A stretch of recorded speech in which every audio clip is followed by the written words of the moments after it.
Welcome to my first 10-minute video in which I look at one of the thorniest issues in economic policy, namely tax.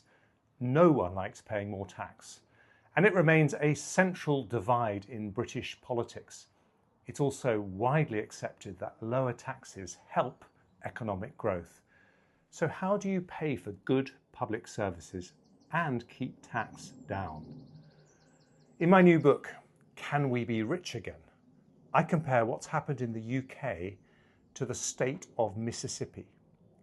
In the UK, Rachel Reeves has increased taxes to their highest ever level. In Mississippi, the governor is also called Reeves, Tate Reeves.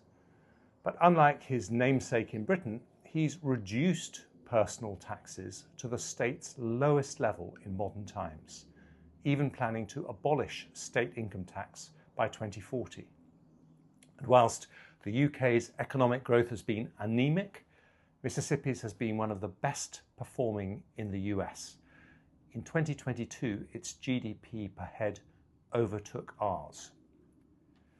Now, tax pays for public services, and I take it as a given that we all want high-quality services in the UK. Indeed, when I was Health Secretary, I fought for one of the biggest ever increases in NHS funding. But as the population ages, we'll need to spend even more. Where is that money going to come from? Not least given other more recent pressures, such as defence. Now, we could, of course, raise taxes even higher. But then you run into a central dilemma for any chancellor.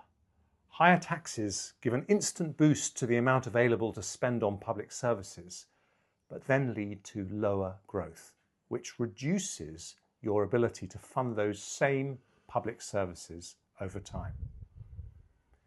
In my book, I set out evidence for the link between lower tax and higher growth. I use economic arguments rather than making it a debate about values, because although I strongly believe that a healthy society needs the right balance between effort and reward, I also recognise the moral case for well-funded public services. So can we have our cake and eat it? Let's start with the evidence that low tax leads to higher growth. This chart divides the 38 OECD countries, the advanced economies, into quartiles according to the level of tax as a proportion of GDP. Countries with the lowest levels of tax, such as Australia, the US and South Korea, grew on average an astonishing 2% a year faster than those in the highest quartile, such as Germany, France and Italy. During this period, the UK sat broadly in the middle of the pack, but since then, sadly, it's moved higher up the tax scale. Now, some question whether this is causation or correlation, but with such a large difference in growth rates over so many different countries, it becomes hard to argue there's no element of causation involved. So just why do countries with lower levels of tax tend to grow faster? Because growth depends on investment, and businesses invest more when taxes don't eat into their profits. Conversely, when taxes are higher, businesses make less profit and cut back on future investment. Of course, some public spending supports growth.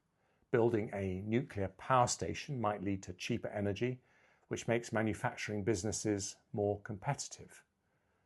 But most public spending, and particularly public spending that we're very good at in the UK, does not.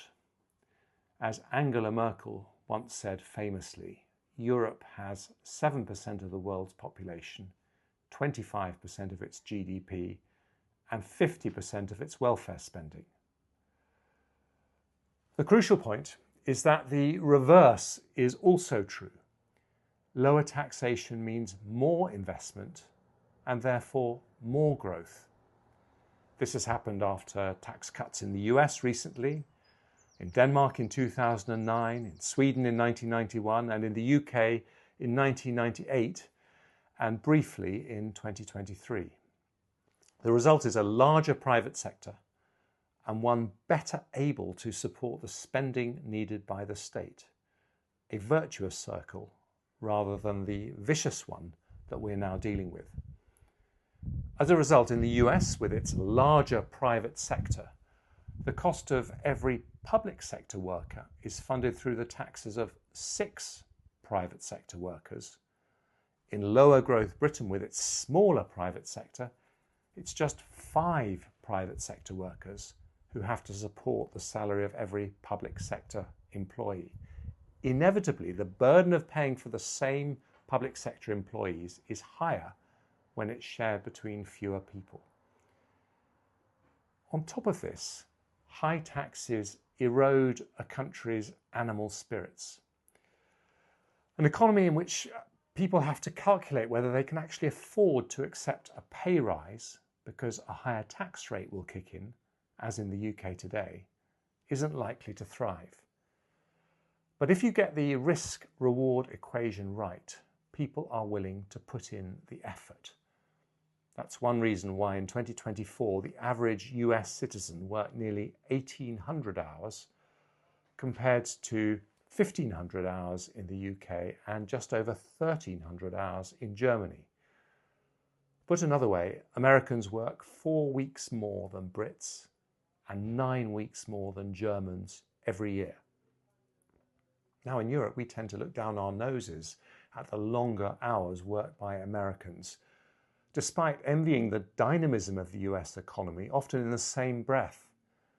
I too value precious time with my family, but I also want my children to grow up in an economy with well-paid jobs and boundless opportunities. Have we got the balance right? This then gives rise to a counter-argument, often cited by defenders of high tax. Why are European countries like the Netherlands, Denmark and Finland more prosperous than us, despite their higher taxes? It's partly because they've done other things better than us, including getting more people off welfare into work and more investment into economic infrastructure. But in nearly every case, their tax levels were lower than ours in the UK in the year their GDP per head surpassed ours. As the size of their state grew, they gradually fell into the same low-growth trap we have. They too are not immune to the erosion of investment and animal spirits caused by higher taxes. So how do you fund public services? Well, an increase of just 1% in GDP leads to higher tax receipts. In the case of the UK, it means an additional 10 to 12 billion pounds each year for the Chancellor to spend on public services. And countries like Switzerland and Singapore show that in practice you don't need to make a choice between low taxes or decent public services. It's perfectly possible to have both, but only with the right sequencing.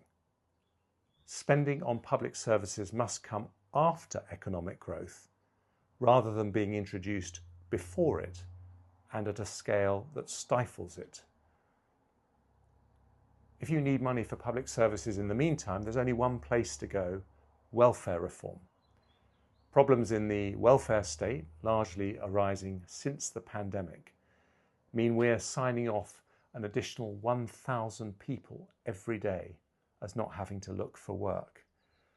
Reducing the welfare bill to pre-pandemic levels would save £56 billion a year. That's more than enough to fund a significant increase in, say, defence spending. And you wouldn't have to raise any taxes at all. Now that is a political hot potato, and I will come back to that in another 10-minute video. But you can read more about the link between lower tax and higher growth in my new book, Can We Be Rich Again? Thank you for listening.